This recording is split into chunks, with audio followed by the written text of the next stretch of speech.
Big TV భక్తి సమాచారం WhatsApp ఛానల్లో జాయిన్ అవ్వండి. అన్ని విశేషాలు ఎప్పటికప్పుడు తెలుసుకోండి. జీవితంలో ఫలానా వాడు గొప్పవాడా కాదా అని దానికి ఉదాహరణ ఏమిటో తెలుసా? ఆయన గొప్ప వంశంలో పుట్టాడండి, ఆయన గొప్ప ఇంట్లో పుట్టాడండి, ఆయన గొప్ప పనులు చేశాడండి, ఇది ఆయన గొప్పతనాన్ని కాదండి అని నిర్ణయించేది. ఆ వ్యక్తి గొప్పవాడా కాదని దాని జీవితంలో ఏం జరిగాయి అన్నదాన్ని బట్టి నిర్ణయించకూడదు. ఒక్కొక్కటి జీవితంలో ఏ దుఃఖము లేదనుకోండి, ఆయన గొప్పవాడు అనేది, మహా అయితే అదృష్టవంతుడు అనొచ్చు. జీవితంలో జరిగిన ఘట్టాలను బట్టి వ్యక్తిత్వాన్ని నిర్ణయించకూడదు. ఆ ఘట్టాల్లో ఆయన స్పందించిన విధానాన్ని బట్టి నిర్ణయం చేయాలి ఖచ్చితంగా. ఏ ఘట్టం వచ్చినప్పుడు, ఆపద వచ్చినప్పుడు ఎలా స్పందించాడు, సంపద వచ్చినప్పుడు ఎలా స్పందించాడు, ఆయన స్పందనను బట్టి, ఆయన వ్యవహరించిన విధానాన్ని బట్టి ఆయన గొప్పవాడు కాదో చెప్పాలి. కానీ ఎవరో కొంతమంది అదృష్టవంతుల జీవితాల్లో వరుసగా ఏవో సౌఖ్యాలు జరుగుతూ ఉంటే వాడంతా గొప్పవాడు అనొద్దు. వాడు కేవలం అదృష్టవంతుడు. వాడికి తెలియకుండానే కొన్ని వచ్చాయి, రేపు తెలియకుండానే దుఃఖాలు కూడా వస్తాయి. మరి సుఖ దుఃఖాలను సమానంగా తీసుకోవాలి అంటే ఎలాగా అంటే, దేనికిన్ వికలుడుగాక నీ చరణ పీఠిని నిల్చునెవండు. ఏది వచ్చినా సరే దానికి ఆ క్షణంలో పరిస్థితులను బట్టి ఏం చేయాలో అది చేస్తూ, అహంకారానికి పోకుండా సామరస్యంగా ఉంటూ దాన్ని పరిష్కారం చేసుకుంటూ స్థితప్రజ్ఞతో నిలబడతాడే వాడు గొప్పవాడి కింద లెక్క. మరి ఈ స్థితప్రజ్ఞతో నిలబడే లక్షణం ఎక్కడి నుంచి వస్తుంది? వానికిన్నికరము నిత్య సౌఖ్యము జనింపదు దుఃఖము లోకపావని.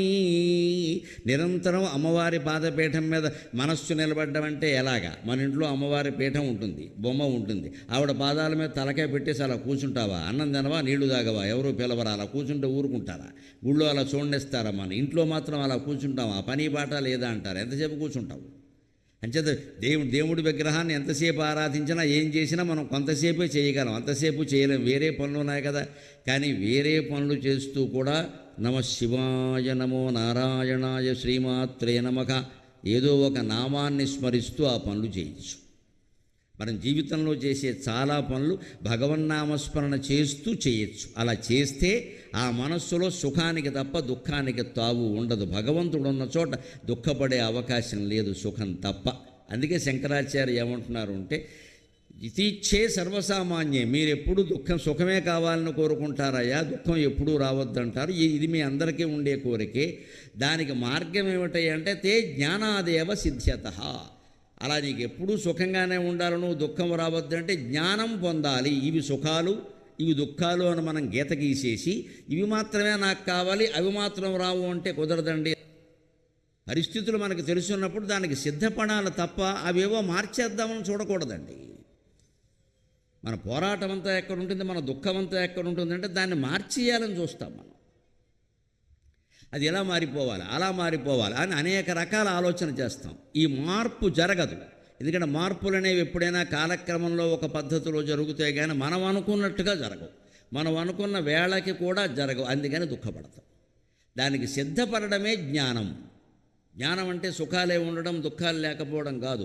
సుఖాన్ని దుఃఖాన్ని సమానంగా తీసుకోవడం. అంటే సుఖం వచ్చినప్పుడు కూడా దాన్ని మనస్సుకు పట్టించుకుని ఓహో గర్వపడకుండా ఉంటే దుఃఖం వచ్చినా కూడా ఇబ్బంది లేకుండా ఉండగలం. ఇది పట్టలేదు, అది పట్టలేదు, ఇది పట్టనప్పుడు అది పట్టదు.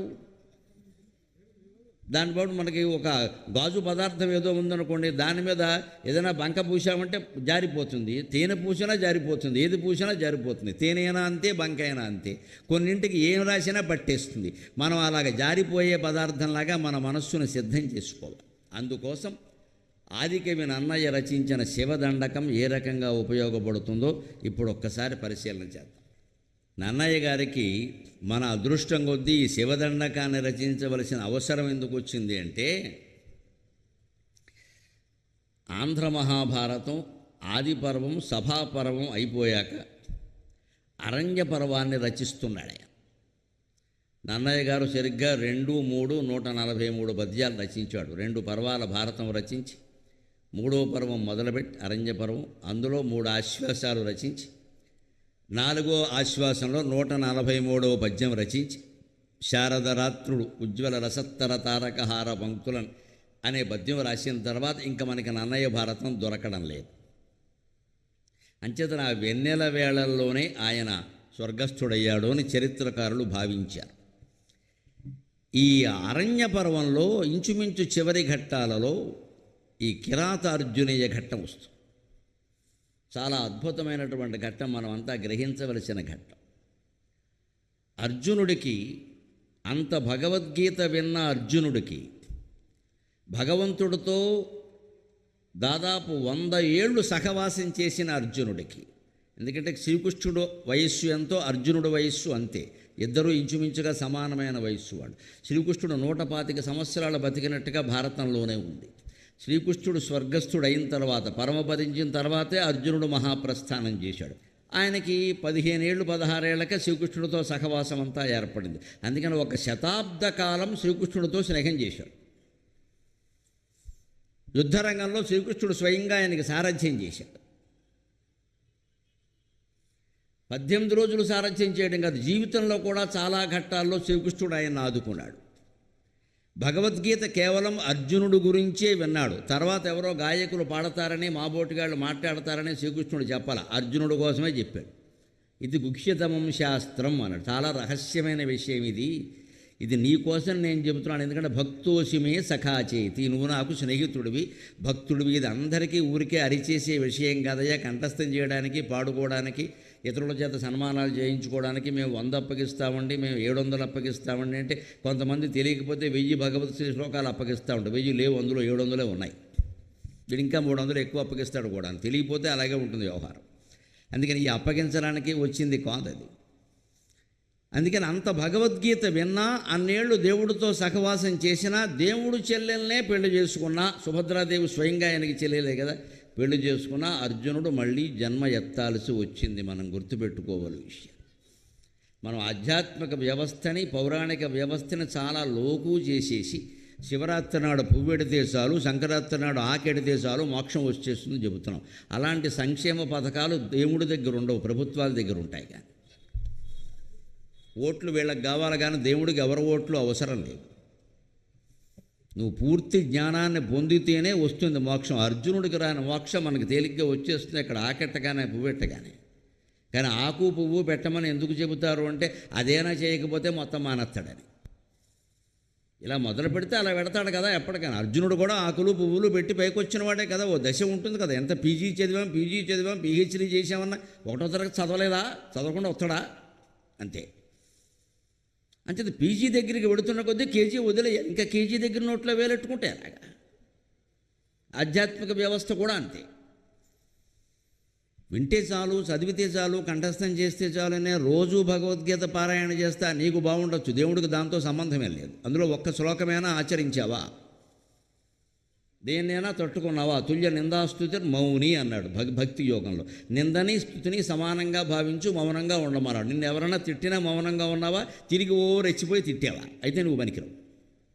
అలాగే మన ఎవరో ప్రశంసిస్తారు, అప్పుడు మౌనంగానే ఉండాలి. ఏమిటోనండి మీరు కనిపెట్టారండి నా విషయాలను, ఇంకెవరికీ తెలియలే. ఈ పోజు వద్దు ఇక్కడ. వాడు ఒక్కడే కనిపెట్టాడా, వెనకాల ఎంతమంది అడుగుతున్నారో నీకేం తెలుసు. ప్రశంసకి సమాధానం మౌనమే, విమర్శకి సమాధానం మౌనమే. అలా అయితే ఒక వాక్యం మనకు అర్థమైనట్టు, తుల్య నిందాస్తుతిర్ మౌని సంతుష్టో ఏన కేనచిత్. ఇది భగవద్గీతను ఆచరణలో పెట్టాల్సిన విధానం. అర్జునుడు ఆచరణలో పెట్టలేకపోయాడు, అందులో సందేహమేం లేదు. విన్నాడంతే, ఆయన కూడా మనకు మళ్ళీ విన్నాడు. ఆచరణలో పెట్టలేకపోయాడనే విషయం యుద్ధంలోనే రుజువైపోయింది. అభిమన్యుడు పోగానే మామూలుగా ఏడవలేదు. ఇంకా రోడ్డు యాక్సిడెంట్లో 25 ఏళ్ల కుర్రాడు చచ్చిపోతే తల్లి తండ్రి ఏడిచిన దానికంటే ఎక్కువ ఏడిచాడు. రోడ్డు యాక్సిడెంట్లో 25 ఏళ్ల కుర్రాడు పోతే అది నిజంగా చాలా దురదృష్టం, చాలా దౌర్భాగ్యం. ఏడవకుండా ఎలా ఉంటారండి? ఏదో ప్రయాణం కోసమని వెళ్ళాడు, క్షేమంగా వెళ్ళి లాభంగా రా అని తల్లి చెప్పింది కూడా, అయినా కుర్రాడు తిరిగి రాలేదు. ఏడవకుండా ఎలా ఉంటారండి? వీళ్ళ అబ్బాయి రోడ్డు యాక్సిడెంట్లో పోలా, యుద్ధానికి వెళ్ళాడు, వీళ్ళే పంపారు. ధర్మరాజు పంపాడు స్వయంగా. పైగా తండ్రి దగ్గరలేడు, మేనమామ దగ్గరలేడు, తల్లికి ఒక్కడే కొడుకు, ఇవన్నీ తెలుసుండి పంపాడు.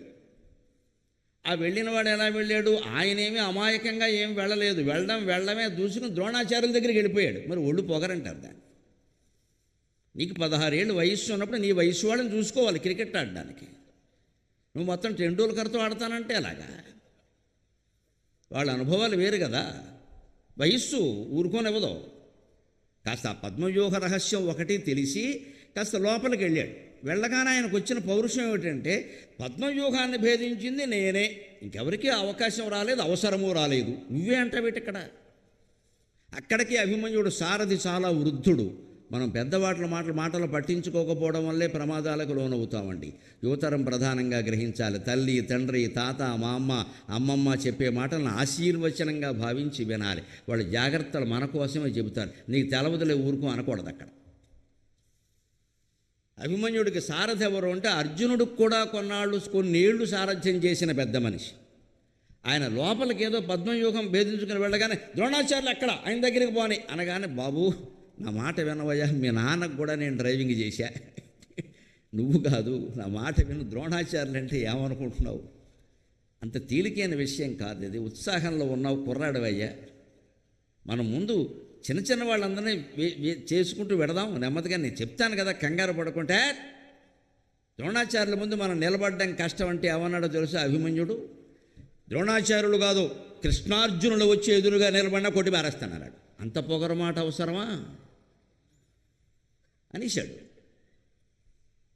ఆయన అటువంటి వాడు పోతే నిజమే కొడుకు కాబట్టి దుఃఖం బాగానే ఉంటుంది. మరి ఈయన కర్ణుడు కొడుకులను చంపేసినప్పుడు, దుర్యోధనుడు కొడుకులను చంపేసినప్పుడు వాళ్ళకేం పౌరుషం లేదా, వాళ్ళకేం మాతృత్వం లేదా?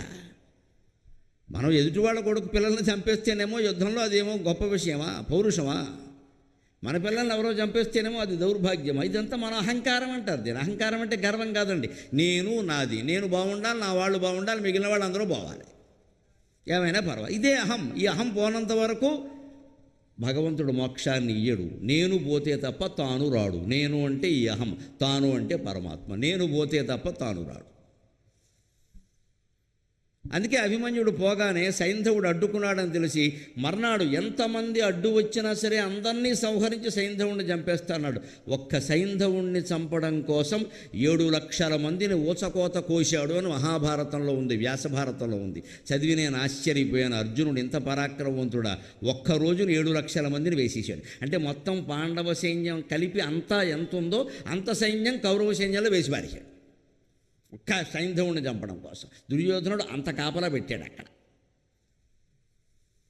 ఇంత పౌరుషం, ఇంత ఆవేశం ఉన్నవాడికి మోక్షం రావడం చాలా కష్టమండి. అందుకే మరుషుడి జన్మలో ఆయన భక్త కన్నప్పగా పుట్టాడు, కిరాతుడుగా పుట్టాడు. అర్జునుడి తర్వాత జన్మ కన్నప్ప. మా చిన్నతనంలోనే మాకు తిన్నని పూర్వజన్మ వృత్తాంతమో పాఠం ఉండేది కాళహస్తి మహత్యంలో. ఈ తిన్నడు అంటే కన్నప్ప. కన్నప్ప పూర్వజన్మలో ఎవరంటే అర్జునుడు. For more videos like this, subscribe Big TV channel.